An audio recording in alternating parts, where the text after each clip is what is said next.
एक कहानी सीख वाली में आज की कहानी का टाइटल है स्वाहा। एक पंडित जी एक घर में हवन करवाने के लिए गए। सारे घर के परिवार के लोग हवन करने बैठे। घर के मुखिया को घी दिया गया कि आप आहुति में घी डालें, और परिवार के अन्य सदस्यों को आहुतियाँ डालने के लिए सामग्री दी गई कि आप स्वाहा बोलने पर उसमें आहुति में जो सामग्री है वो आप डालें। हवन चालू हुआ। जैसे पंडित जी स्वाहा बोलते वैसे ही घर के सारे सदस्य उसमें आहुति जो सामग्री दी गई थी वो उसमें डाल के स्वाहा बोलते, और घर के जो धनी थे जिनको घी डालना था वो घी डालते।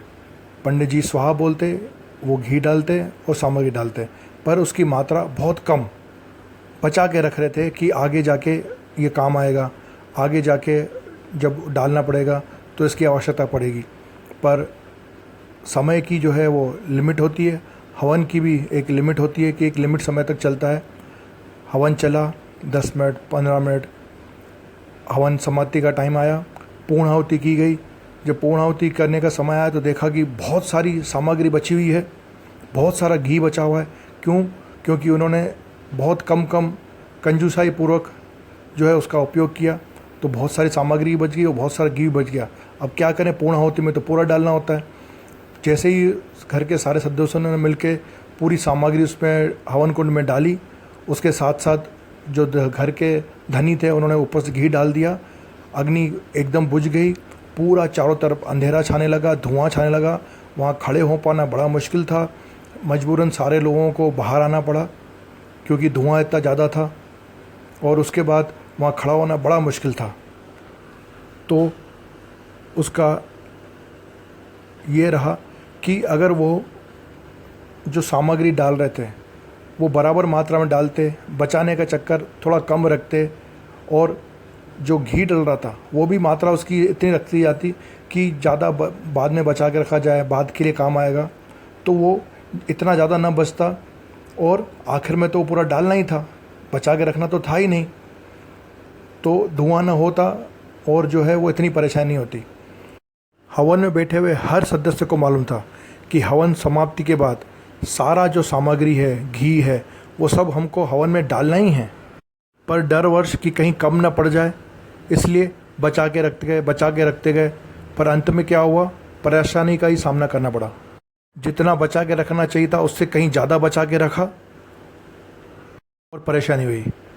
हम में से अधिकतर लोग ऐसे ही करते हैं कि अंत समय के लिए, आखिर के लिए, बुढ़ापे के लिए बचा के रखें। बस वो अंत समय आता है और हमको उसी समय सब स्वाहा करके पर लोग सुधारना पड़ता है। लाइफ में जो ईश्वर ने, परमात्मा ने इतनी अच्छी चीज़ प्रकृति में चीज़ें बनाई, ना उसका उपयोग ढंग से कर पाए, समय से कर पाए, ना ही जो है ज़िंदगी का मज़ा ले पाए। तो जीवन का मज़ा लीजिए। ऐसा नहीं कि बचत नहीं करना चाहिए, पर एक लिमिट बचत करें ताकि जो आगे जाके आपको दिक्कत ना करे और आपकी अभी की जो ज़िंदगी है उसको सुखमय न बना पाए, ऐसा ना करें। बाद में मज़ा करेंगे, बाद में किसने देखा है। तो मज़ा करते हुए, एंजॉय करते हुए अपनी ज़िंदगी का, प्रकृति का भरपूर फ़ायदा उठाएं, एंजॉय करें, मज़ा करें, दूसरों को मज़ा करवाएं और अपनी लाइफ को एक यादगार लाइफ के रूप में बिताएं। ओम तत्सत, धन्यवाद। ये थी एक कहानी सीख वाली में।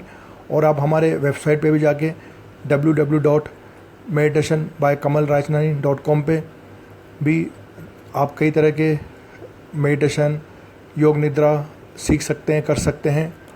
या फिर फेसबुक पे या यूट्यूब पे कमल राजनानी टाइप करके आप सर्च करेंगे तो भी हमारे वीडियोस आपको देखने को मिलेंगे। खुद भी देखें और सबको भी दिखाएं ताकि आपके साथ सबका भला हो। धन्यवाद।